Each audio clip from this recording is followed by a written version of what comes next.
Hey guys, tonight we're stepping into the dusky, shadowy world of the Middle Ages, a time when nightfall didn't come with a light switch, just deep creeping darkness and the faint glow of things that smelled questionable at best. Imagine it, now you're walking into a tiny timber cottage, ducking through a crooked doorway to avoid braining yourself on a low beam. The air is thick with the scent of wood smoke and damp wool. The only light? A faint orange ember in the hearth, and something sizzling in a saucer that may or may not involve bacon grease. You probably won't survive this, to be fair. Between the open flames, the choking smoke, and the questionable building materials, it's a miracle medieval folks weren't just constantly on fire. But, hey, they were resourceful, and lighting their homes without candles took creativity, patience, and occasionally setting moss on fire. So, before you get comfortable, take a moment to like the video and subscribe, but only if you genuinely enjoy what I do here. And if you're listening from somewhere interesting, or it's a weird time of night for you, drop your location and local time in the comments. I love seeing where these sleepy journeys find you. Now dim the lights, maybe turn on a fan for that soft background hum, and let's ease into tonight's journey together. You trudge into a medieval home, and it hits you. Immediately, darkness is not just an inconvenience here. It's a mood, a lifestyle. Unless you're absurdly rich or blessed by the monks with some beeswax leftovers, you're probably not going to be doing anything after sunset that requires seeing your own feet. Nighttime is less about reading by the fire and more about bumping into furniture and hoping it wasn't a chamber pot.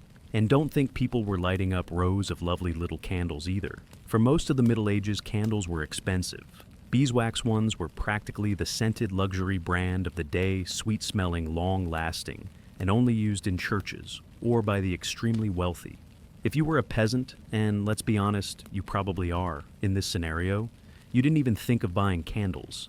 You made do with the natural rhythms of the sun, a smoky hearth, or whatever you could set on fire without getting fined or cursed.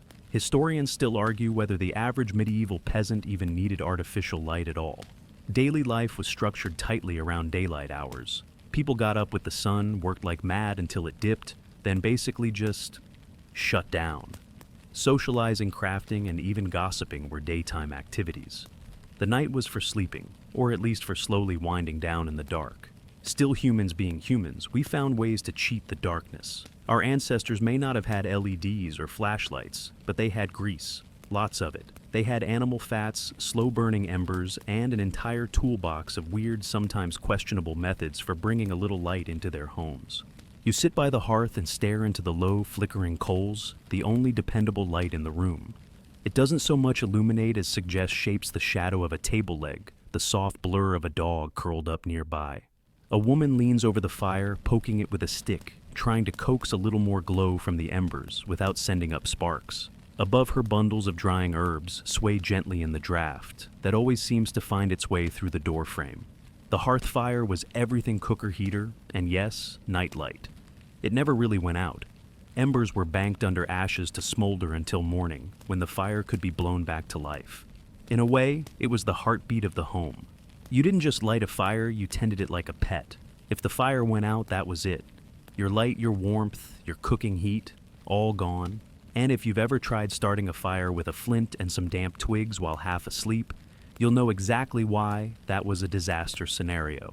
In fancier houses, and by fancy we mean has more than one room and no visible rats, you might find torches or lamps hanging from walls. But even those had their quirks. Early oil lamps were usually just shallow bowls with a wick soaked in animal fat. Not exactly the fragrant glow you'd hope for on a romantic evening, unless you were into eau de goat drippings. Even royalty had to deal with smoky chambers and fickle flames. Castles were notoriously dark and damp. Their few narrow windows meant to keep out arrows not let in light. Banquets glowed with 100 candles, not because of aesthetic. It was the only way you could see your stew. And then, of course, there's the open question of how much of this lighting was even functional. Some historians suggest that many lighting methods served more symbolic or ritual purposes than practical ones. Was the flickering lamp beside the bed truly for seeing? Or was it a spiritual guard, a comfort against whatever lurked in the medieval dark? Because if there's one thing you can be sure of, it wasn't just the physical dark people feared, but the spirits and shadows they believed came with it. And so, here you are, sitting in that shadowy cottage, the fire barely crackling the outside world, already a void.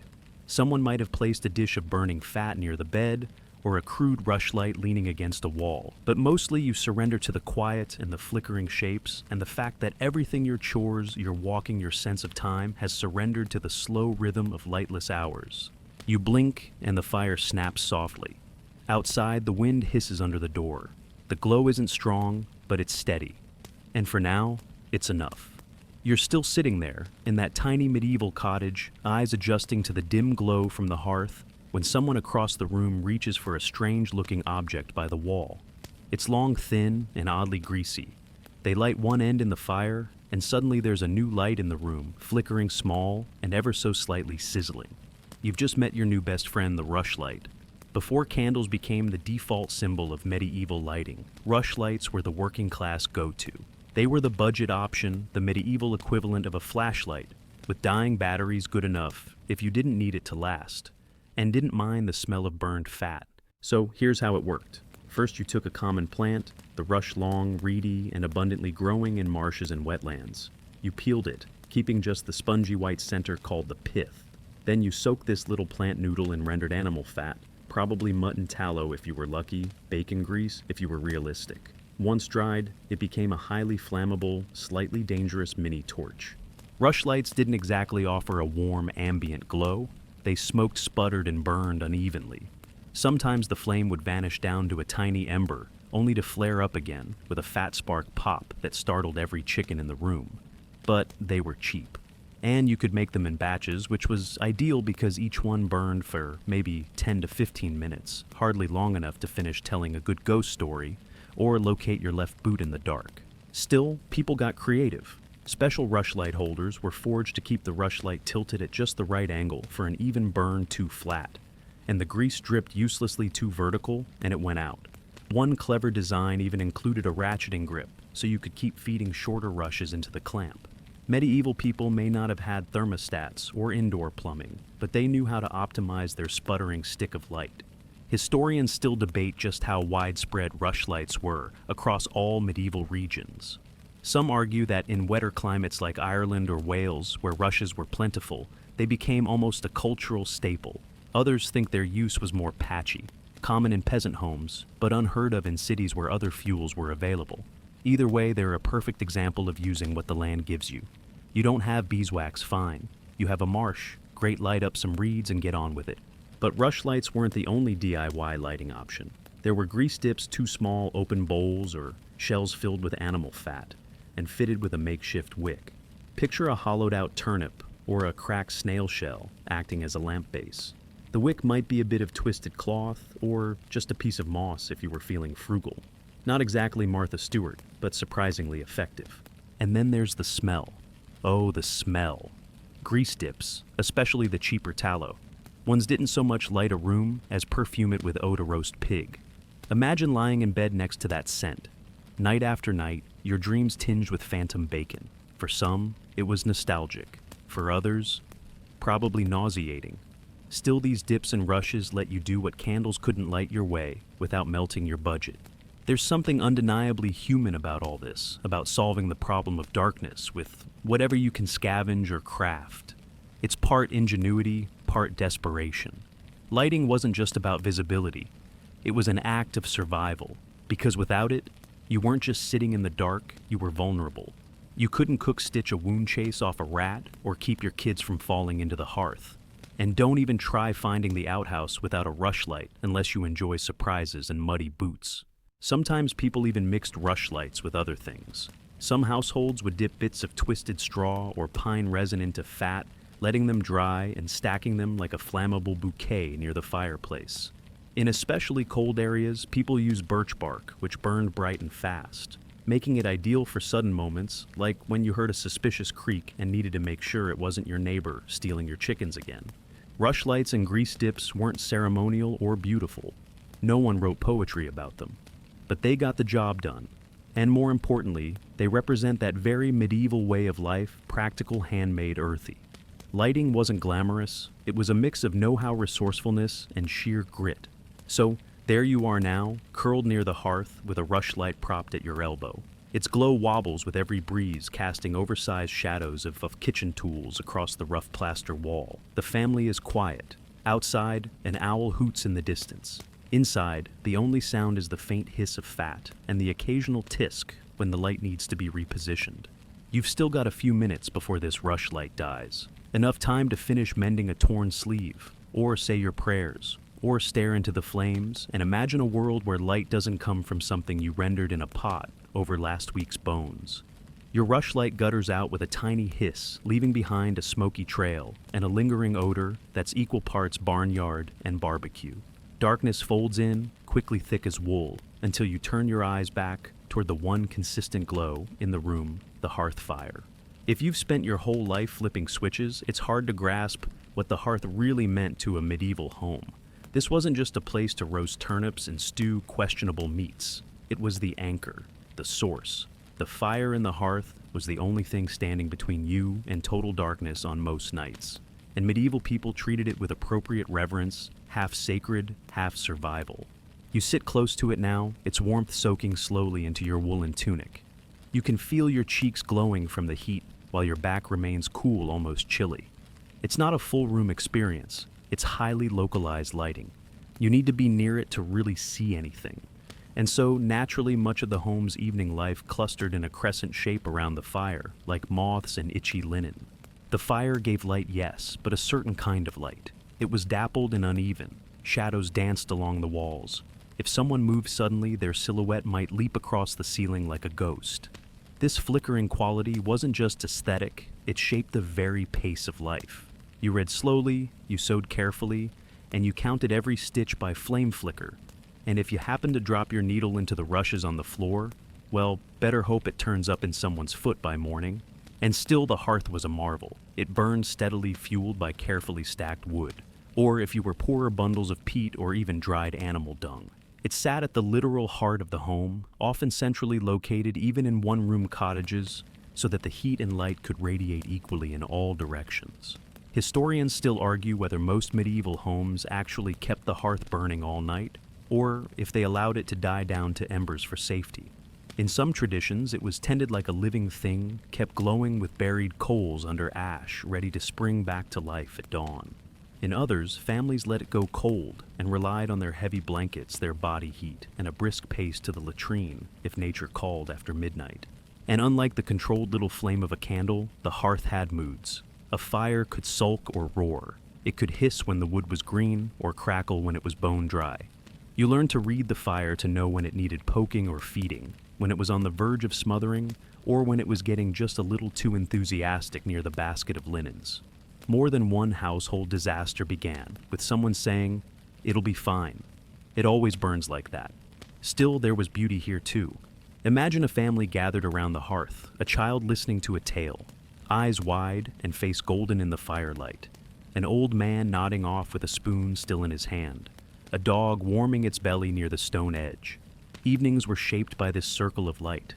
It made the shadows beyond seem bigger, yes, but it also gave comfort something firm to lean into when the rest of the world disappeared into night.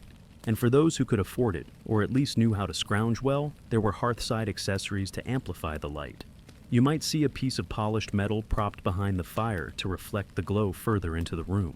Sometimes a basin of water sat nearby, catching light and throwing back ripples of brightness. Not a chandelier, no, but clever, nonetheless. In wealthier homes, the hearth might take the form of a massive fireplace with a hooded chimney, drawing smoke upward and giving the room a bit more breathable air. These weren't just status symbols, they were functional marvels. A properly constructed chimney reduced the risk of indoor smoke poisoning, a very real concern, when your main light source doubled as your grill and sauna. But in peasant homes, smoke was part of the package. No chimney, no problem. The smoke simply rose to the thatched roof, found a hole, or just hung out in the rafters until it decided to leave. As a result, ceilings darkened, lungs coughed, and everything smelled faintly of fire and cabbage. Some people used the smoky rafters to their advantage, hanging meats or herbs up high to dry, using the steady stream of heat and smoke as a slow cure. Multi-purpose living at its finest. There's also a kind of intimacy in the hearth's light. It was soft golden and ever-shifting. Unlike modern bulbs that flood every corner with brightness, firelight respected your shadows. It gave you corners to hide in space for secrets and warmth that was felt more than seen. When people spoke of home, they didn't mean a structure. They meant this light, this warmth, this crackling, spitting center of their universe. And so, you sit there, feet stretched out toward the hearth, listening to the familiar pop of sap in the wood. Someone stirs the coals with a long iron poker, drawing out a fresh orange glow. You catch the edge of their face for a moment, lit from below, like a storybook villain, but only for a second. Then the shadows take them again, and the fire settles into its low murmur. It's not perfect light. It doesn't reach far, but it's steady, it's alive. And as the rushlights die and the wind howls outside, it's the one constant that says, you're safe, you're home, sleep when you're ready. You lean back from the hearth, warmth still in your legs, smoke in your hair, and your eyes drift toward a peculiar glow coming from the far side of the room. It's dimmer than the firelight, but steadier, more focused. Someone's just lit a lantern, and this one's a little different. Instead of clear glass panes, it's covered in thin golden slices of something that looks like semi-transparent parchment. You squint. Is that cow horn? Yes, it is. Before glass was easy to produce, or at least cheap enough for the average person to use, it was horn that got the spotlight. Specifically sheets of scraped, boiled, and pressed animal horn, usually from oxen or cows. Once flattened and thinned to near translucence, these panels were slotted into lantern frames to form a protective windproof shell around a small flame. The result was a warm, buttery light. Less see your whole room, more don't trip on the dog. And sure, it smelled faintly of wet livestock when it got hot, but that was just part of the ambiance. You shuffle closer, examining the lantern as it swings slightly from an overhead beam. The flame inside doesn't flicker wildly like an open rushlight. It behaves. Contained, controlled. That's what horn lanterns offered, a kind of soft predictability in a world where fire usually had a mind of its own. They were in many ways the medieval equivalent of mood lighting, durable, gentle, and just bright enough for a bedtime story or a bit of embroidery. Plus, horn didn't shatter like glass, which was an important feature when you live in a wooden house surrounded by other flammable things like straw bedding, wool cloaks, and casually strewn piles of firewood. Historians still debate exactly when horn lanterns became common and where. They appear frequently in medieval illustrations from Northern Europe, especially England and Scandinavia. Some sources suggest they were used as early as the 9th or 10th century, while others argue they only became widespread in domestic use much later. But one thing's clear, they were cherished items. Not disposable, not decorative, but dependable. You might find one hanging near the door ready to grab when nature called outside, or when someone needed to run to the neighbor's cottage because the goat was making that noise again. Some had handles, others could be mounted on pegs in the wall. Wealthier homes sometimes featured larger versions with ornate wooden or metal frames shaped like tiny towers of soft light. And they were useful. Unlike an open flame, a horn-paneled lantern protected the fire from drafts, toddlers, and curious cats. You could carry it safely from room to room without setting your sleeve on fire, no small feat when wearing garments made of 80% wool and 20% pure flammability. Plus, these lanterns weren't just for home use. Night watchmen, monks walking between abbey buildings, travelers moving along dark roads, they all needed portable light. Glass was too delicate, rushlights too messy, but horn held up. It flexed. It dulled the glare just enough to keep you from tripping on a root or stepping in something you'd really rather not identify by touch. Of course, not all lanterns were horn-paneled. In southern regions where horn was less available, people experimented with other materials, mica-oiled paper, even thin slices of polished animal bladder. Yes, really. If it was translucent and vaguely durable, someone somewhere tried to make a lantern out of it. Humanity's commitment to not walking into walls after sunset was frankly inspiring. The lantern beside you creaks gently as the air moves. Its glow doesn't reach the far corners of the room, but it adds something, a hush, a sense of focus. This is the light of soft voices and quiet work.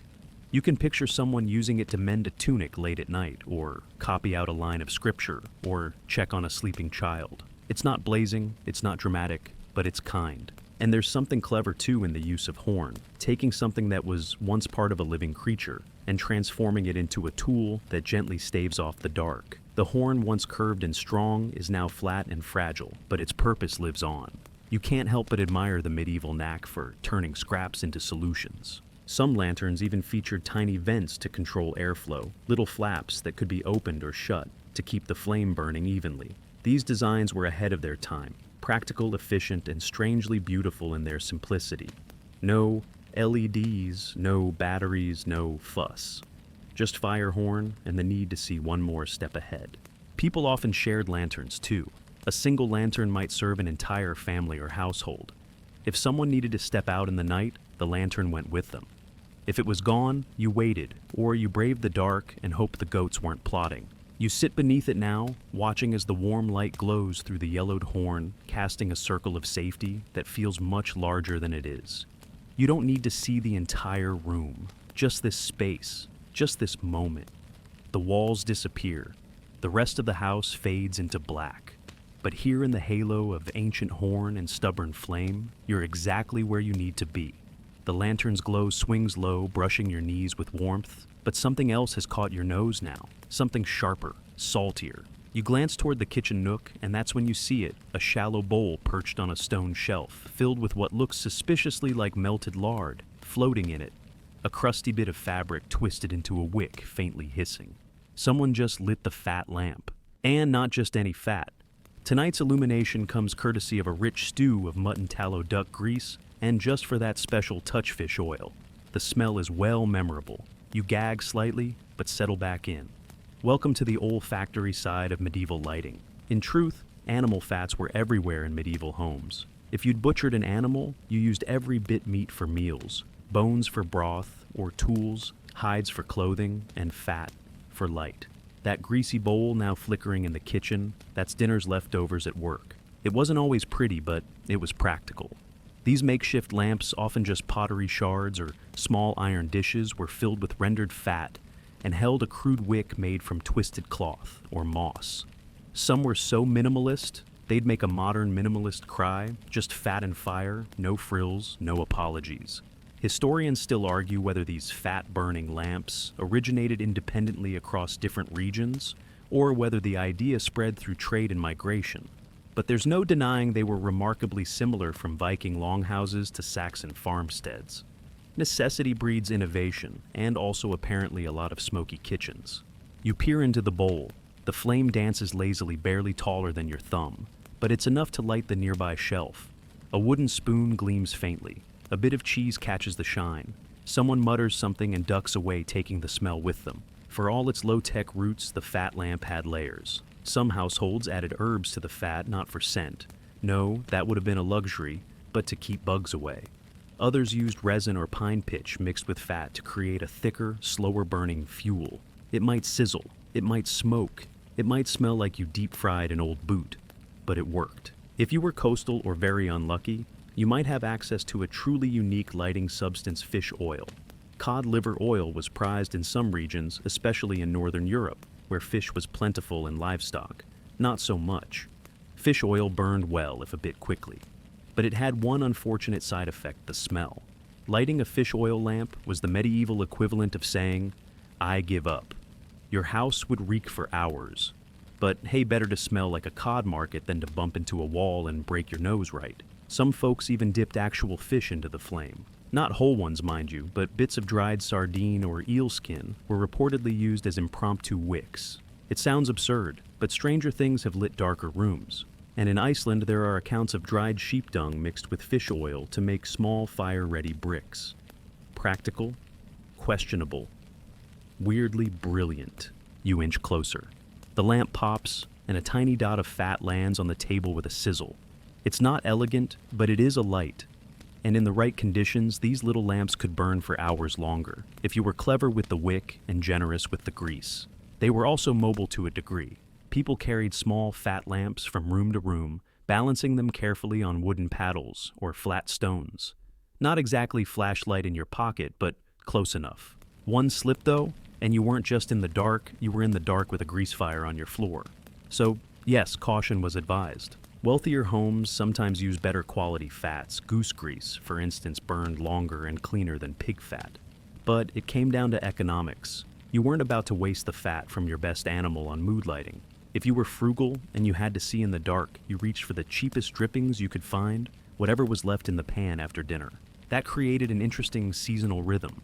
In autumn, after slaughter season, fat was abundant. Homes might stock up storing jars of tallow in cool cellars ready to melt and use through the long, dark winter. By spring, the good stuff was gone, and people were resorting to, let's say, experimental solutions. Ever try burning curdled goat milk? Don't. And through it all, people adapted. A common trick was to place a mirror bronze-polished tin, or even just a smooth dish behind the lamp to reflect light outward. Another was to place the lamp near whitewashed walls, which helped scatter light farther than bare stone. Little hacks medieval style. So here you are now in this dusky little room, breathing in the aroma of lit duck fat and ancient moss. It's not glamorous, it's not even pleasant, but it's oddly comforting. The light is soft, the darkness respects its borders, and the smell, well, you get used to it. Someone stirs the pot nearby, and the flame shifts slightly in the bowl. The shadows play across the ceiling just enough to make the room feel alive. This isn't a place where the dark is chased away entirely. It's simply managed, negotiated, lived with. You close your eyes and listen to the pop of the lamp, the whisper of footsteps on stone, the creak of roof beams overhead. You're in good hands. And for tonight, fish oil or not, the light will last. The fat lamp burns low now, just a faint glow licking the lip of its shallow dish. You glance around the rest of the room, expecting more light sources, but there's only shadow. Not eerie, not oppressive, just deep and natural. And it starts to dawn on you. Maybe medieval homes weren't built for light at night. Maybe they were built to capture and hold on to every bit of daylight they could, because when the sun went down, that was it. You shuffle toward the small window across the room, if you can call it that. It's more of a hole, really, just wide enough to let in a breeze or the neighbor's suspicious glances. And yet, it tells you everything you need to know about how medieval people balanced their lives around the sun. Welcome to the world of windowless rooms and daylight hoarding. In most peasant homes, glass windows were a fantasy. Actual glass was reserved for the very wealthy, or for churches where stained glass could turn holy sunlight into shimmering sermons. For everyone else, you had shutters. Maybe animal membrane. Occasionally oiled linen stretched thin over a frame. Anything translucent enough to let in a bit of light without also letting in a crow. You touch the wall beside the opening. The stone is cool. The window faces east. Clever placement. Morning light pours in here, hits the hearth, then slowly crawls across the room like a spotlight for daily chores. It was intentional. Homes were oriented rooms arranged and furniture placed all according to the sun's path. Historians still debate just how much thought went into the design of everyday medieval homes. Some say it was all instinct and tradition. Others argue there was a quiet architectural wisdom at play. Knowledge passed down, not through blueprints, but through repetition. Build this way, and the light will find you. You imagine the rhythm wake with the sun work while it lasts. Squeeze every task into the precious hours between sunrise and dusk. By twilight, the house is a shadow box, and there's little point in pushing further. Better to sleep or talk, or simply sit in the near darkness and enjoy the soft fading of the day. And yes, there was fading. Light was something you rationed, not a luxury to burn through. You didn't waste your rushlights unless you needed them. You didn't fire up the tallow unless someone was sick sewing or stuck on a theological dilemma. You used windows cleverly shaped, thoughtfully positioned, occasionally angled with a slant, to funnel in as much daylight as possible while it lasted. Some homes had skylights, if you can believe it, not like the fancy retractable kind with a remote but small open spaces near the roofline to let in a shaft of noon light.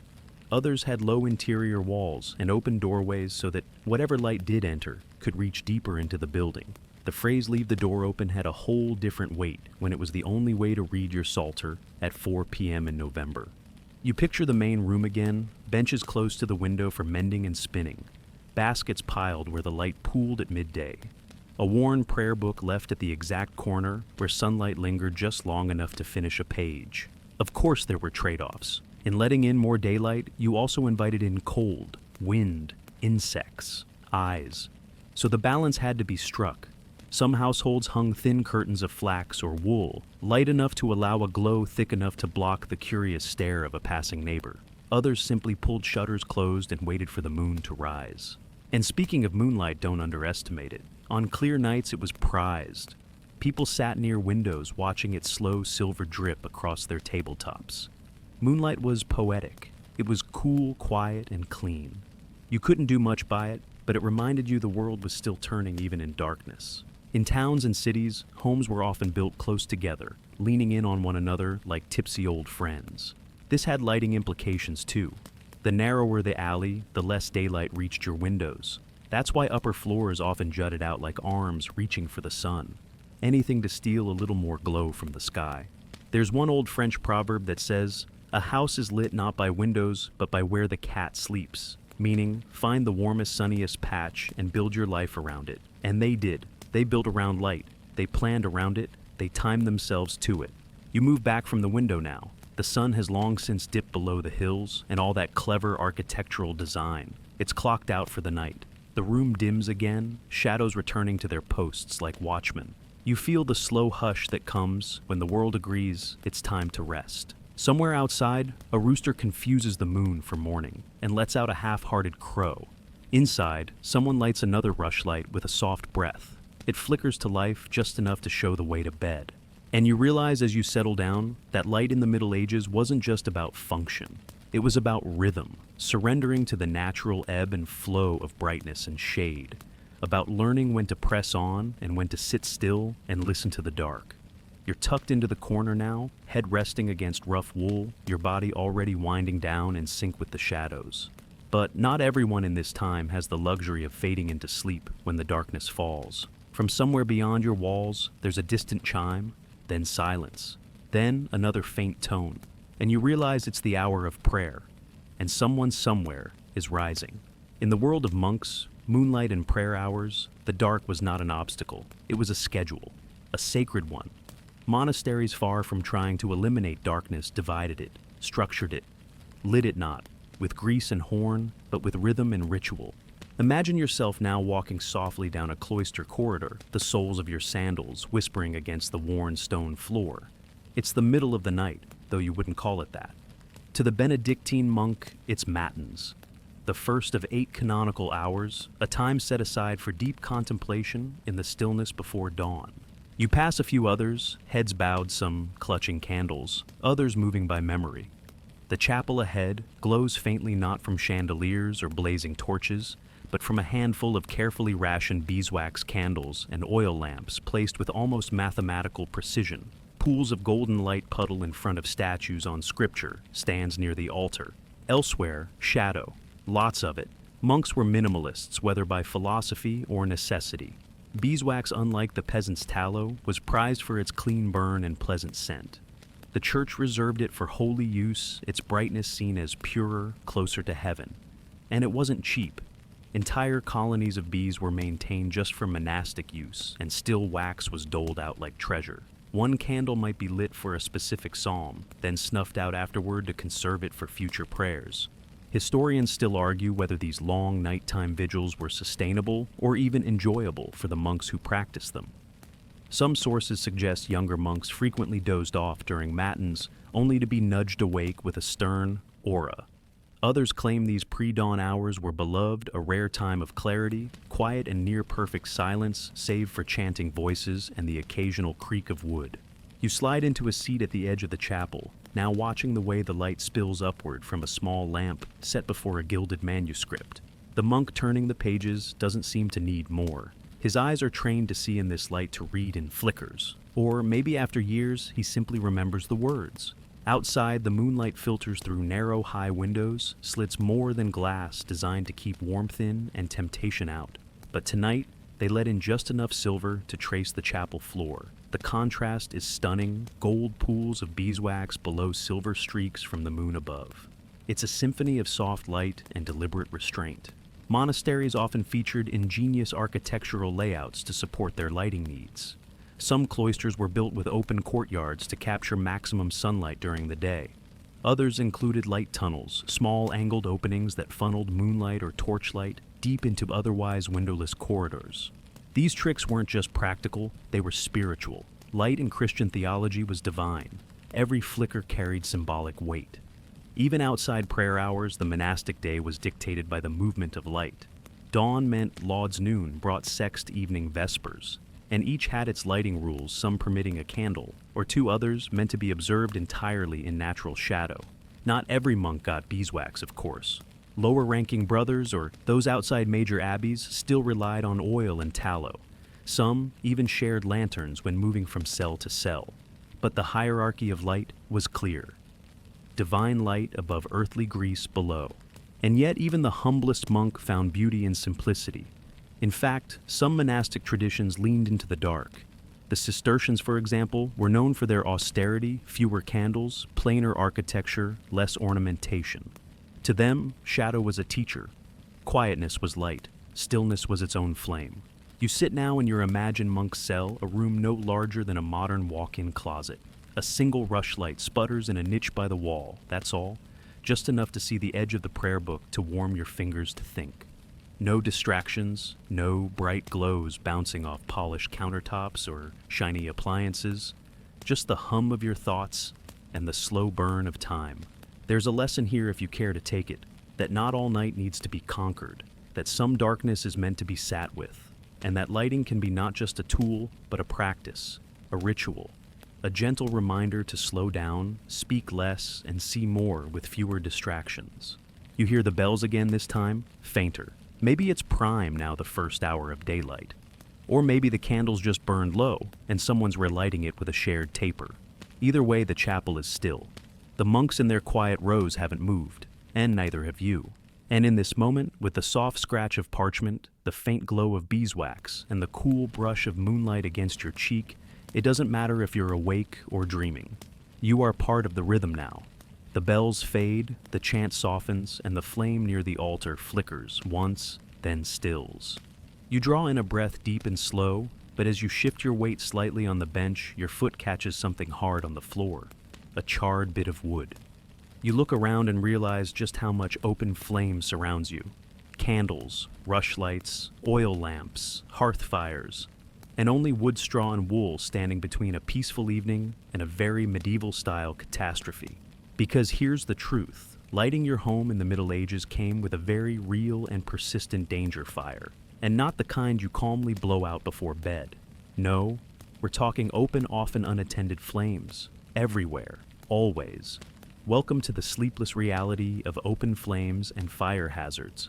You glance up at the thatched roof above you and feel a small pit open in your stomach.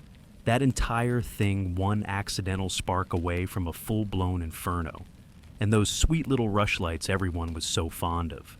A stiff breeze through a cracked shutter, and suddenly your favorite corner is on fire, again. It wasn't just homes either.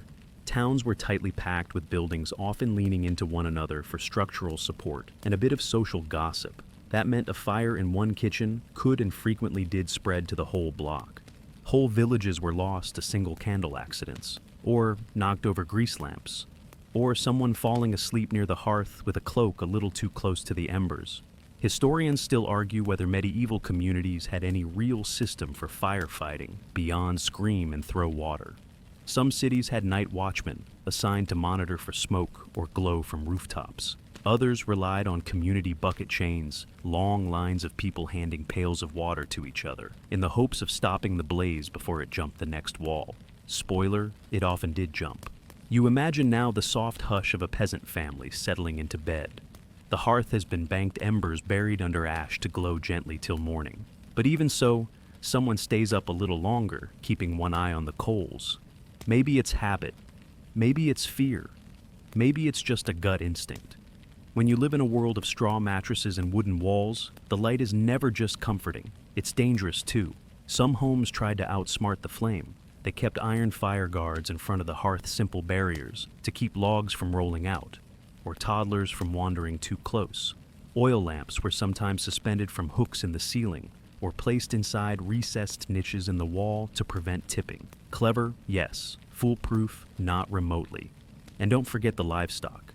Goats, chickens, cats, all part of the household chaos, and none particularly aware of fire safety protocols. One clumsy nudge from a bored sheepdog, and boom, your rushlight is in the straw pile. There's a particularly charming tradition in some regions where people placed a single burning log known as a watchfire just outside the door to ward off spirits and offer light to any travelers passing by. Romantic, yes. Also wildly unsafe. More than one thatched roof probably met its end trying to keep ghosts at bay. Even clothing posed a fire risk. Wool doesn't catch easily, but once it does, it smolders in thick, choking smoke. Linen burns hot and fast. Women in long dresses, especially in kitchens, were at constant risk of catching the hem if they stepped too close to a flame. Some developed the habit of walking with one hand lightly clutching their skirts, a medieval version of stop, drop, and don't ignite. But despite all this, people didn't stop lighting fires. Because what was the alternative darkness? Cold, isolation. They simply learned to live with the risk, to respect the flame without fearing it, to teach children from an early age, don't run, don't jump, don't carry the lamp unless you really have to. Some wealthier homes kept dedicated fire servants, people whose sole task was tending the flame-moving coals between rooms, keeping the fires safe and steady. Think of them as human smoke alarms, only significantly more judgmental if you let your torch burn too low. And then there were the laws. Some medieval towns implemented curfews on firelight.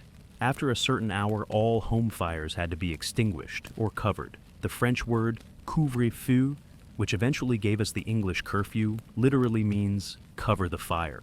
People used heavy ceramic lids or sand-filled iron domes to suffocate their hearths, often while praying they didn't also suffocate their evening warmth in the process. Still not everyone followed the rules, and not every fire could be tamed. So you had a backup plan, water buckets by the door, a damp rag near the lamp, a neighbor trained to bang on your shutters if he smelled smoke. There was no real insurance policy, only community caution and a bit of hope. You settle back now, the warm crackle of the hearth louder in your ears. Someone has dimmed the last rushlight for the night. The shadows grow longer, the room contracts to a gentle glow and the hiss of cooling embers. And yet you don't feel afraid. You feel grateful for the warmth, for the light, for the soft way it dances on the stone floor and reminds you that someone somewhere is still awake, still watching the fire. And as your eyes close, you think not about danger, but about how incredibly human it is to make beauty from something as wild as flame. The fire is low now, just a lazy pulse in the dark, and your eyes are nearly shut when something on the far wall catches your attention. It's not a flame exactly, not a light source in its own right, but the way the glow bounces off it scattering softly across the room tells you this is no ordinary piece of decor. You're looking at a light reflector, a shiny metal tray mounted on the wall, angled just so. Welcome to one of the quietest, cleverest lighting hacks of the medieval world, using reflections to stretch your flame. In a time when light was precious and fleeting, people didn't just rely on the flames themselves. They learned how to stretch them, multiply them, trick the darkness a little using surfaces and angles to bend light beyond its natural reach. This tray, for example, might be tin or polished brass, crude by modern standards but effective. A single candle placed in front of it could appear to cast twice as much light, especially in a small, low-ceilinged space. This was no accident. It was strategy, a gentle candlelit form of physics. You step closer, inspecting the faint warping in the surface. It's not perfectly smooth, but that's part of the charm. The slightly uneven metal creates scattered patterns of light on the opposite wall. The room feels fuller, softer, brighter than it should be. Historians still debate how widespread these reflectors were outside of monasteries and noble homes. Some claim they were relatively common in cities by the late medieval period. Others argue they remained rare, prized items, heirlooms, even due to the skill and materials required to craft them. But regardless of status, the principle was understood. A flame alone is good, a reflected flame is better. And it wasn't just metal, mirrors or their medieval cousins made of polished obsidian, smoky glass, or even burnished stone were sometimes positioned behind lamps or candles. The results weren't crystal clear, but they didn't need to be. Just enough bounce to chase a bit more shadow from the corners, enough shimmer to bring a sense of movement to otherwise still spaces. You picture now a tiny chamber in a merchant's house. A single beeswax candle burns on a shelf. Behind it, a mirror framed in simple wood, maybe just 6 inches across. The flame flickers once, and suddenly 2 glows dance across the far wall. It's a modest magic trick, but in a time of thick walls and few windows, it must have felt like cheating the dark itself. Then there's the water bowl trick. You crouch low and spot a small ceramic basin resting near the fire. Filled with water, nothing fancy, but placed in such a way that the fire's light skims across its surface and reflects back up onto the ceiling. A soft, trembling glow, like watching sunlight ripple across a pond's surface. It adds no real heat, but it expands the feeling of light, which in darkness is sometimes more important than the brightness itself. People even used salt crystals set into hearthstones, or placed near candles to catch and refract tiny beams.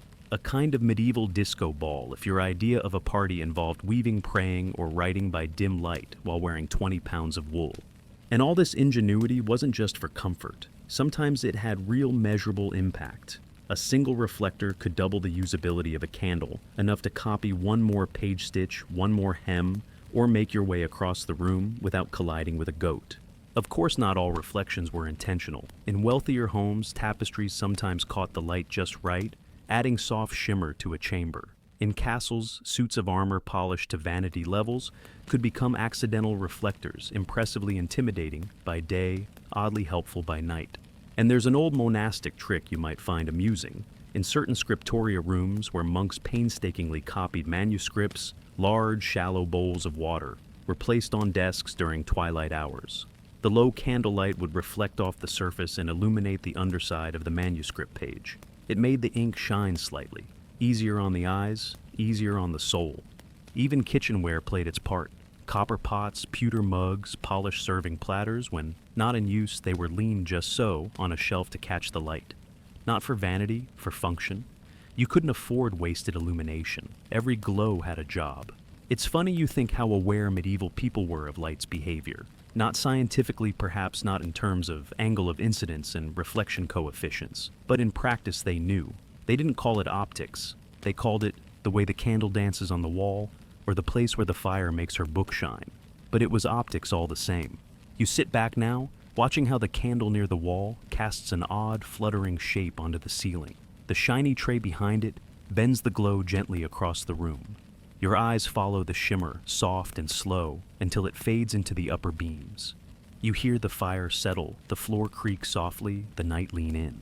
In this moment, with no electricity, no LEDs, no steady overhead fixtures, you don't feel deprived. You feel tuned in, aware of every flicker, every golden trace, the dance of fire and metal and water and stone. Not just light to see by, but light to think by. And in that reflection on the wall, you see not just brightness, but the patience, the effort, the quiet pride of a time that valued every sliver of glow. You're still watching the reflections dance lazily on the wall, when someone across the room lights a candle, and instantly the smell hits you. It's earthy. A little gamey, like someone tried to make perfume out of old boots and soup bones. The flicker is warm, steady, the air less so. You've just experienced the distinct difference between tallow and beeswax, and congratulations, your nose will never forget. Tonight's light comes courtesy of tallow, the most common candle material in the medieval world. Made from rendered animal fat, usually from cows, sheep or pigs, it was cheap, abundant, and about as glamorous as a medieval latrine. But for most people, it was the candle. If you couldn't afford beeswax, you made do. You lit your tallow and tried not to gag. This is where the great medieval candle divide comes into focus, a kind of olfactory class war. The poor burned tallow, the rich burned beeswax. The church as well, they burned beeswax exclusively because heaven forbid the scent of pig seep into the liturgy. You inch closer to the candle, now observing its telltale traits. Tallow candles were soft and greasy. They bent if left too close to the fire. They dripped a lot, smoked even more, and left your room smelling like someone had barbecued a sock. But they were functional. They burned brightly enough to see your stitching or scare off a wandering spirit. And that was the point. Historians still argue how early tallow candles became widespread among peasants. Some evidence suggests that even into the high Middle Ages, many rural households didn't use candles at all, opting instead for rushlights or open lamps. Candles were more urban, more middle class, and certainly more elite the farther north you went, where beeswax was harder to come by and tallow more accessible. But when tallow was used, it was often homemade. You'd collect scraps of fat during butchering season, render it down into a thick sludge, and then dip your wicks, often twisted linen or hemp, repeatedly to build up the waxy form. Some families turned it into a group chore like peeling potatoes, but stinkier, much stinkier. And here's the thing, everyone knew tallow smelled bad. There's no surviving poem that waxes rhapsodic about the gentle scent of burning mutton fat. But people used it anyway, because in the fight against darkness, you took what you could get. Now, beeswax, that was a different story. You move into the next room, probably a wealthier part of the home, or a monastery chamber. And there it is, the telltale clean flame of a beeswax candle. It burns longer, drips less, and, oh, the smell, sweet floral, faintly resinous. Like you've wandered into a meadow in late spring, assuming that meadow is on fire in the nicest possible way. Beeswax candles were hard to produce. You needed healthy hives, careful harvesting, and a whole lot of patience. It's estimated that 1 pound of beeswax required nectar from over 30 million flowers. 30 million. For that alone, lighting a beeswax candle felt like an occasion. And they weren't just functional, they were symbolic. Used in churches, royal courts, and wealthy merchant homes, beeswax candles were associated with purity and divinity. The clean burn was thought to mirror the soul's ascent to God. They made fewer shadows, burned quieter, and didn't send up greasy black smoke to coat your walls. A win-win-win if you had the coin. Some homes even reserved beeswax candles for guests pulling them out like the fancy dishware. Others hoarded them for feasts or holy days. If you burned beeswax on a regular Tuesday, people probably assumed you had secret treasure buried beneath your floorboards. And it wasn't just the material. Candle shape and size mattered too. Wealthier families had candles of uniform width and height, sometimes even molded in iron or clay forms. Poorer homes often had lopsided, lumpy creations, functionally identical, but aesthetically tragic. There's an account from a 14th century estate inventory that lists a wax candle among its valuables, right between a silver spoon and a feather mattress. That's how precious light was. Not just the flame, but the quality of that flame. You imagine now the awkward social tension this might cause. You're at a neighbor's house and they light a candle. You lean and sniff, and oh no, it's beeswax. They're showing off. Or maybe they just really hate how their home smells when guests visit. Either way, you suddenly feel a little underdressed in your soot-stained tunic. And the cultural divide wasn't just olfactory, it was spiritual. Monasteries decreed that only beeswax could be used on church altars. Tallow being from unclean sources like pigs was unfit for holy flame. This led to entire economies surrounding beeswax production, trade routes forming just to deliver wax to distant parishes, and even beekeeping as a monastic calling. Imagine being the monk in charge of keeping bees just so the abbot could light one clean-smelling candle during compline. You sit between the two candles now, one tallow, one beeswax. One sputters and weeps, the other glows quietly clean and serene. Both offer light, both fight the dark. But one makes you wince slightly while the other makes you breathe in a little deeper. And maybe that's the point. In the Middle Ages, even something as simple as lighting a room carried layers of status, skill, and scent. Whether your flame came from rendered pig fat or 30 million flower visits, it still meant warmth, safety, and a moment of calm in a chaotic world. You lean back, letting the light wash over your face. One candle smokes, the other soothes, and between them in that flickering middle ground, you fall gently into sleep. You wake slowly to the quiet sound of whispering two voices, low and urgent, just outside the wall. A moment later, a tiny creak, then a sudden gust of wind through a half-open shutter, and you realize something's different. Someone's lit a candle again, but this time not for reading or praying or warming a room. This one is tucked low, hidden just enough glow to read the edge of a page or fill a pouch. And you're about to discover something even stranger than tallow lamps light was sometimes illegal. Welcome to the dim world of light taxes and banned brightness, where even a flicker could get you fined, or worse, accused of wasting valuable fuel or breaking curfew. Let's set the scene: a walled medieval town, narrow alleys snaking between overhanging timber houses, the smell of wood smoke curling over mossy rooftops. It's late, maybe midnight, and the law says fires must be covered or extinguished. Why? Because fire spreads, and when you build entire neighborhoods out of wood and straw, one tipped candle can turn into an inferno faster than you can shout, "Fetch water." So, in an effort to prevent half the town from going up in smoke, many towns and cities impose strict rules on nighttime lighting. You could burn a rushlight perhaps, or keep your hearth smoldering under a pile of ash, but large open flames, off limits, especially outdoors. Historians still debate how strictly these curfews were enforced. In some places, they may have been more like suggestions delivered with a wink. In others, actual fire wardens patrolled the streets, men appointed by the local lord or council, often carrying lanterns themselves, tasked with checking windows, sniffing for smoke, and giving warnings or punishments as needed. In parts of 14th century France and England, failure to obey the curfew could result in fines or worse, being suspected of arson, which, let's face it, wasn't exactly a light accusation when towns were constantly rebuilding after yet another oops my lamp tipped over event. And it wasn't just about fire danger. In some regions, light was taxed. Yes, taxed. If you were a merchant or artisan who worked after dark, especially in cities like London or Bruges, you might be required to pay a fee for the right to keep lamps burning. The idea was simple. Burning light meant you were making money, and the town wanted its cut. Medieval logic at its most capitalistic. So naturally, people found ways to bend the rules. You walk now through a side alley, damp tight, no wider than your shoulders, and peer through a narrow shutter. Inside, a baker is kneading dough by the light of a single rush, dipped in something that smells like rancid duck grease. It's smoky, yes, but dim enough to avoid attracting attention. He's probably up before the official curfew ends, trying to get ahead, without paying a tax for lighting his oven early. A rebel. A flour-covered rebel. Some folks got clever with light-blocking screens, wooden slats, or heavy woolen curtains, hung just behind candles, or lamps absorbing or redirecting the glow, so it wouldn't be seen from the street. Others took to using hand lanterns, the kind you could shutter quickly with a twist or a flap, allowing you to walk in the dark, but vanish the light if a warden strolled by. In homes, people often burned lights in interior rooms with no windows facing the road. It made things stuffy, yes, and definitely limited visibility, but it also kept them off the local officials' radar. Even monasteries had to contend with restrictions. During times of scarcity, especially in war or famine, priors might order a candle rationing policy, a single lamp per dormitory, reduced lighting in the chapel, no luxuries in the scriptorium after sunset. Not everyone agreed. Some monks reportedly hoarded candles or stole tallow from kitchen reserves to make personal night lights. Monastic mischief, complete with waxy fingerprints.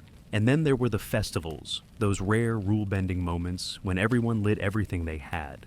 Candlelight processions through town, squares, blazing bonfires in churchyards, rows of lamps balanced precariously on windowsills. For one night, the tax collectors turned a blind eye, and fire wardens tried not to panic as sparks danced merrily into the eaves. But those moments were rare. Most nights people hid their light, not just from authorities, but from each other. Light meant wealth. Light meant activity. If your neighbor was still up late burning good wax, you might assume they were hiding gold or secrets. There's even record of neighbors reporting each other simply for having too much light too late at night. And that in a way reveals the strange social power of light. It wasn't just functional, it was political. The more flame you had, the more you seemed to own. So, for some, keeping a house dim wasn't just about safety or saving money, it was strategy. Blend into the night. Don't show what you have. Don't risk what you can't afford to lose. You sit now in a shadowed hallway. A single rushlight glows at your side, hidden behind a curved screen. The rest of the house is quiet. Outside, boots scrape on cobbles. A lantern swings past a crack in the shutter, spilling a brief golden line across the floor. Then it fades. You didn't get fined. Your light stayed hidden. And the darkness, while deep, didn't feel like a prison. It felt like a choice. A whisper of rebellion. A reminder that even in a world full of rules, people found ways to carry light with care, with cleverness, and sometimes with just the right amount of mischief. The footsteps fade. The alley grows quiet again. You're left with your hidden rushlight and a growing curiosity. What happens when you need to move in the dark? It's one thing to light a room and sit still. It's another entirely to navigate uneven stairs, muddy courtyards, or, heaven forbid, a medieval outhouse without breaking your ankle or setting your cloak on fire. Tonight, you're going to walk the path of medieval mobility, specifically how people carried their light from place to place. Welcome to the world of portable light lantern belts and lit sticks, where even the simplest trip across a hallway demanded planning, balance, and occasionally a flame-proof hand. You stand now at the edge of the room, eyeing your options. The rushlight, spindly and quick to die, is hardly ideal. So you reach for a lantern, a wooden frame fitted with horn or oiled linen panes, and a small handle to grip. Inside, a squat candle or oil lamp sits flickering away, protected from drafts, but still casting a soft, usable glow. Carrying a lantern wasn't just about lighting the way, it was about controlling the flame. Open torches were mostly for the outdoors or ceremonial use. Indoors, in narrow passageways or rickety stairwells, you needed something safer. a covered flame, something you could swing slightly ahead of you to see what lay in the shadows, then tuck close to your chest when the wind picked up. But lanterns weren't always handheld. Enter the lantern belt, or hand-free lighting, for the discerning medieval multitasker. Picture this, a leather loop at your waist, fitted with a small lantern that hangs at thigh height. It sways as you walk, casting light in a half-moon ahead of your feet. Helpful for keeping you upright, less helpful if you forgot to wear fire-resistant leggings. Historians still argue how common these wearable lanterns were. Some claim they were mostly used by tradesmen, carpenters, night guards, or market porters, people who needed both hands for tools or wares. Others suggest they were an upper-class eccentricity more fashionable than functional, a way to show off that you could afford portable light at all. And then there were the truly humble solutions. You crouch now beside the hearth, watching someone dip a bit of pine wood into the embers. It smolders, then flares slightly, and they pull it out a fire stick. Not a torch exactly. Just a long sliver of wood lit at the tip enough to see by for a few minutes. It'll go out soon, but it does the trick. Some people use bundles of moss soaked in fat and tied to short sticks. Others preferred tightly wound reeds dipped in pitch. These crude hand torches weren't glamorous, but they were fast. Easy to make, easy to drop if something caught fire.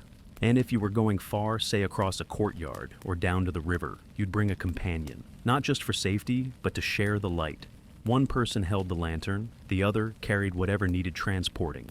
It was a small but frequent reminder, light like labor was often a two-person job. There's something intimate about that you realize. Walking together shoulder to shoulder, the glow barely enough for both. Conversations whispered, shadows shared. It wasn't the bright, isolated glare of modern flashlights. It was communal, fragile, human. In wealthier households or institutions like monasteries, lanterns were stationed at regular intervals, hanging from pegs balanced on ledges or left burning in alcoves. If you had to move at night, you carried a taper or coal pan lighting one lantern from another as you went. A slow relay race of illumination. But not every walk had infrastructure. Some folks carried embers in small clay pots, covered vented just hot enough to restart a fire or light a lamp elsewhere. You had to be careful not to trip or tilt, but it beat trying to start a blaze from flint and frustration in the cold. And children. They didn't always get a lantern. Some were sent with glowing coals and iron ladles. Others carried torches of twisted straw. Some simply walked in the dark, guided by memory, bare feet, and sheer stubbornness. Because when you're 7 and your job is to fetch water before the second sleep begins, you don't always get the good lighting. Of course, all this movement with flame had its risks. Sleeves caught. Wind blew sparks. Dogs barked and wagged into lanterns. More than one medieval disaster started with someone just trying to find the privy, without stubbing their toe. So, people adapted. Lanterns came with shutters. Sticks were carried with bark side down to reduce drip. Even cloak folds were used as shields wrapping the flame, so it didn't flare too brightly in enemy territory, or offend a passing friar. And the truly paranoid they sang, a soft hum or a quiet chant. Not to scare off ghosts though, hey bonus, but because singing kept you company when all you had was a flickering spot of light and a whole lot of darkness pressing in around it. You try it now, walking slowly, your lantern swaying at your side. The light bounces off cobblestones, catches the edge of a doorframe, reveals a puddle just in time to avoid it. There's no sound but your breath and the soft clink of the lantern's iron frame. And somehow, you feel accompanied. Not just by the light, but by the 1,000 feet that have walked this way before, through the same dark, with the same tiny fire cupped in trembling hands. You reach the doorway now, lantern still glowing dim at your side, and hear a low rumble of voices' laughter and the unmistakable snap of kindling catching fire. You step out into the night, and suddenly the darkness isn't so complete. All around you people have gathered, and firelight blooms like flowers across the town square. You've stumbled into one of those rare and welcome interruptions to the medieval night festivals, fires, and temporary brightness. For most of the year, the night belonged to shadows. But on certain days, feast days, solstices, weddings, saints' days, the rules bent. The flames were fed, and the dark was challenged, not merely tolerated. You're now in the golden halo of that defiance. Imagine a summer evening during the Feast of St. John, also known as Midsummer. People stack wood in the village green, higher and higher, laughing as the children try to sneak bits of damp moss into the pile as a prank. When the sun finally slips below the horizon, someone, usually the oldest man or a visiting priest, lights the fire. And it roars. This isn't candlelight. This isn't the flicker of a rushlight or the glow of a horn lantern. This is fire with intention. A bonfire meant to be seen for miles, to banish bad spirits, to celebrate the turning of the year, to warm everyone's cheeks and fill their eyes with light. Historians still argue about the origins of these bonfire traditions. Some see them as remnants of pagan solstice rituals, adapted over centuries to suit Christian calendars. Others believe they were always communal tools for gathering, for reinforcing seasonal rhythms, for giving the people a rare excuse to stay up late and be seen. Because that's part of it too. Most nights people vanished after dusk. You knew your neighbors, but not their night faces. You heard voices behind shutters, but didn't often see the glint of an eye or the smile by firelight. But on festival nights, people emerged, sat side by side, sang songs, drank cider, spun stories about the stars. And yes, light was everywhere. Not just bonfires, but torches on walls, lanterns hanging from poles, even floating candles in bowls set adrift in ponds or fountains. Some towns held processions with people walking slowly through the streets, carrying candles in clay pots, chanting as they passed under low arches strung with herbs and ribbons. The air smelled like resin and sweat and freshly turned soil. Children raced with smoldering sticks. Dogs barked at shadows that danced too strangely. And somewhere, a musician plucked a slow tune that rose and fell with the flames. Of course, these festivals weren't without their hazards. A poorly built fire, a gust of wind, a candle dropped in a hay cart, any one of them could end the night in disaster. But somehow, people balanced risk with celebration. There was a deep understanding that light was worth the gamble now and then. Not all festivals were this wild. Some were quieter affairs, candlelit vigils in churches, rows of lamps lit in honor of a saint, or to guide home the soul of the newly dead.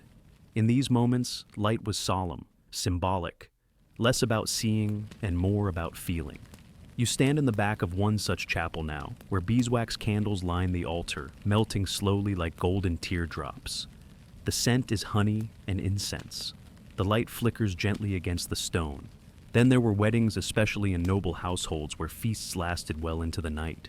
Great halls were lit with every candle the host could muster, sometimes dozens, even hundreds. Tapestries glowed with reflected firelight. Goblets flashed gold. It was expensive, yes, but light was status, and weddings were the perfect time to show off both. In some places, the lighting rituals were interactive. People would leap over small fires, a symbol of luck or purification. Couples held candles together during ceremonies. Young girls floated wreaths with candles down rivers, each tiny flame, a question about love or fate. If your candle stayed lit all the way to the bend in the stream, your wish would come true. Probably, unless the goats got there first. You sit now on the edge of the green, watching one of those floating lights drift slowly across a shallow pond. It flickers, but holds steady. Others follow, some sinking, some spinning, all reflected a dozen times over in the still surface. You lose track of which is real and which is a reflection. There's something profoundly comforting about all this. The way people used fire not just to see, but to connect with each other, with the season, with the idea that for a few nights a year, the world didn't have to shrink at dusk. It could expand, glow, breathe. You close your eyes briefly. Around you, voices rise and fall. Someone passes by their lantern, casting a brief arc of light across your lap. A child runs by with a sparkler made of twine and pitch. The fire snaps loudly behind you, sending up a spray of golden embers into the velvet sky. And for this one night, you understand exactly what they must have felt, the miracle of temporary brightness, of reclaiming the dark, not with fear, but with flame. You linger at the edge of the fire's glow, the festival still murmuring behind you, but you begin to notice a creeping heaviness in your chest. It's not sleep, at least not yet. It's the air itself, thick and smoky. Every breath tastes faintly of soot. Every blink comes a little slower. You rub your eyes and glance up at the others around you. Their faces shine in the light, yes, but they also squint, cough, and wipe at their noses. Because for all its warmth and magic, medieval lighting came at a cost smoke. Step inside almost any medieval home, and this becomes immediately clear. No matter how clever, the lighting the problem with smoke indoors was persistent, universal, and honestly a little gross. You're back in that one-room cottage now, the bonfire left behind. The hearth glows low, a rushlight flickers in the corner, and the air is dense. You can see it, the faint haze that hangs below the rafters like an unwelcome guest who never left. The ceiling is dark with years of soot buildup beams turned from oak to obsidian spiderwebs dusted like ash trees in winter. And the smell. It's not entirely unpleasant wood smoke and melted fat and something vaguely herbal, but it's strong. It gets into your clothes, your hair, your very dreams. You'll wake tomorrow with it in your nose like a memory you didn't ask for. The truth is, most medieval homes didn't have chimneys, not for a long time. In early medieval Europe, especially among peasants, the smoke from the hearth was expected to escape through a hole in the roof, or not at all. Sometimes it just lingered in the rafters, thickening, slowly turning every ceiling into a history of fire in blackened layers. Historians still argue over when chimneys became widespread. In England, for example, stone chimneys appear around the 12th century in castles and monasteries, but it wasn't until the 16th or 17th century that they became standard in rural homes. Before that, you cooked, slept, and prayed in the same smoky chamber. There were attempts to deal with it. Some homes had louvers, small slatted vents high in the wall, or gable to let the worst of the smoke out. Others had smoke hoods, funnel-shaped structures that tried to direct fumes upward like a proto-chimney, often made from timber or wattle and daub. But they were far from perfect. One wrong wind and the smoke just turned around and slapped you in the face. And if the light source wasn't wood, things got worse. Tallow lamps and rushlights, as we've seen, produced a greasy, heavy smoke that clung to everything. Walls went sticky. Skin went grimy.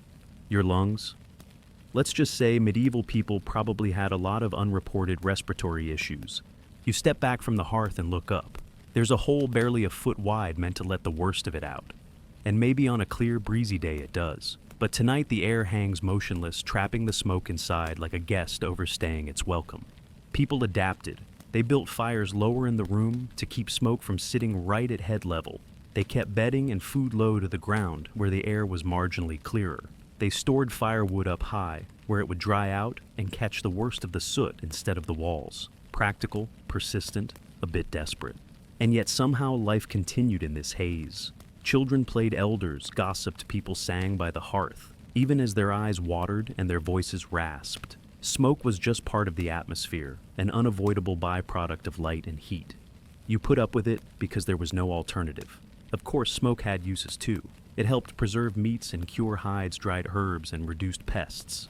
Hanging your food stores high in the smokehouse, or just near the main hearth, was a form of natural preservation. If your sausage tasted a little like firewood, well, that was just seasoning. In monasteries, scriptoriums were sometimes kept slightly smoky on purpose, not filled exactly, but tinged.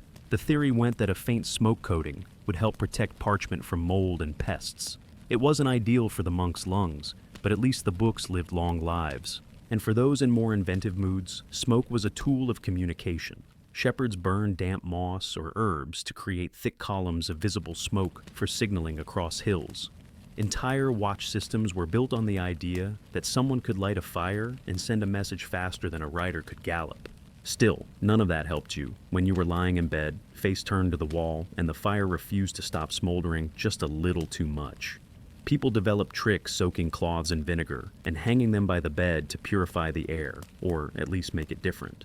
Burning herbs like sage or juniper, not just for scent, but because they made the smoke feel cleaner, less oppressive. And of course the oldest trick in the book, get outside. On good nights, people left the door open, not wide, just enough to let the air shift.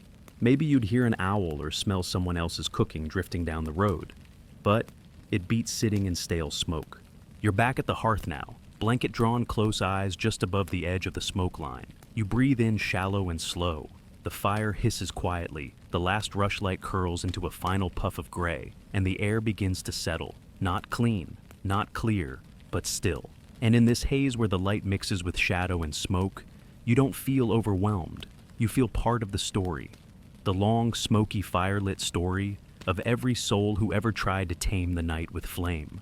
The smoke thins at last, slipping into the rafters like a lazy ghost. The fire's just embers now, soft and red and quiet. No more rushlights, no more fat drippings, no glint of horn or shimmer of reflected flame. The world inside this house is slowly returning to its natural state darkness. But it's not the scary kind. It's not the threatening kind. It's the kind of dark that feels earned. This is where we end tonight, with a practice that's nearly vanished in the electric age twilight, living and sleeping in shifts. Because here's something you might not know. Medieval people didn't always sleep in one long, solid stretch. In fact, most of them followed a rhythm we'd now find unusual and oddly relaxing. They slept in two parts. Picture it, the sun sets, the light fades, and sometime after nightfall, the whole household curls up in bed. Wooden frames, straw mattresses, sheepskin blankets, maybe the family pig nearby for warmth. They sleep for 3 or 4 hours then. They wake up. This was the first sleep, or dead sleep as it was sometimes called. Deep dream heavy, uninterrupted. But around midnight or just before dawn, people stirred. And here's the magical bit, they didn't panic. They didn't toss and turn, trying to force themselves back to sleep. They got up. Historians still argue how widespread this practice was, but references to first sleep and second sleep show up in diaries, court records, even medical texts. People use the interval between these two rest periods, usually an hour or two, to do the kind of quiet things best done by lamplight. Reading scripture, mending clothes, talking softly, visiting neighbors, or, depending on your household arrangement, making more humans. You sit now in this in-between time. The hearth glows faintly, casting a slow pulse across the floor. Someone nearby is gently turning a spindle, the faint whir of wool catching rhythm with your breath. A pot of water warms on the edge of the stones, not for tea but just for comfort. Steam curling into the air like a living thing. This is not a time for big thoughts or loud tasks. It's the night's interlude. You move slowly with intention. You don't speak unless spoken to. The light is minimal, maybe a taper, maybe just the hearth, and you feel strangely more awake than you do at noon. In wealthier homes, this time was sometimes used for letter writing or meditation. Monks used it for prayer. Midwives, for obvious reasons, often found themselves busiest during this window. It's as if the human body, freed from the demands of artificial light, slipped into a slower, more fluid rhythm. And when the second wave of tiredness came, you went back to bed. Just like that. You curled up again, pulling the wool tighter, and drifted into your second sleep. Lighter, dreamier, often ending with the first slivers of daylight sneaking in through the shutter slats. It makes you wonder, doesn't it? How much of our modern restlessness is just resistance to a natural rhythm that once knew how to pause, then begin again. Because twilight in a medieval home wasn't a time to push through. It wasn't a productivity challenge or a digital war zone. It was a soft surrender, a slowing down. The work was done. The lights were low. The body was ready, but not in a rush. Even towns and cities moved this way. Watchmen made their rounds. Bakeries lit their first fires. But most stayed still. Even those who rose between sleeps did so without disturbing the world around them. And that's where you are now, in the glow of coals in the quiet hour between two rests, surrounded by the stillness that only comes when no one is expecting anything of you, not even yourself. Someone breathes beside you. The fire sighs. A wind slips under the door, cool and soft, and full of whatever dreams you haven't had yet. You pull the blanket higher, and wait not for morning, not for urgency, but simply for the moment when sleep returns. And it does eventually, as gently as it left you. Now, as the last embers dim, and the world folds in on itself, you feel the quiet settle deeper. Your shoulders sink a little, your jaw loosens. The pace of everything, your thoughts, your breath, even your pulse slows to match the hush of a house, where every flame has gone to sleep. No more fire to tend, no more rushlights to watch, no more dancing shadows to chase around the ceiling. Just the darkness, soft and calm, not empty, but full of rest, of stillness, of all the things that didn't need doing tonight. You imagine the centuries of sleepers before you, lying beneath wool blankets, soot-streaked ceilings, above one last curl of smoke, rising like a lullaby. They lived by light. They made themselves, with hands that knew how to dip. Candles twist rushes, shield sparks from wind. They didn't chase the dark away. They negotiated with it, and they knew when to let it in. So now as your body begins to follow theirs, feel the weight of the blanket, the softness of the pillow, the low hum of the world settling in. There's no need to hurry, no need to think about tomorrow. All that exists now is this, the warmth you've kept, the stories you've heard, and the slow, steady rhythm of the night. Close your eyes. Let the dark fold around you, not like a curtain, but like an old friend. Sleep well, traveler.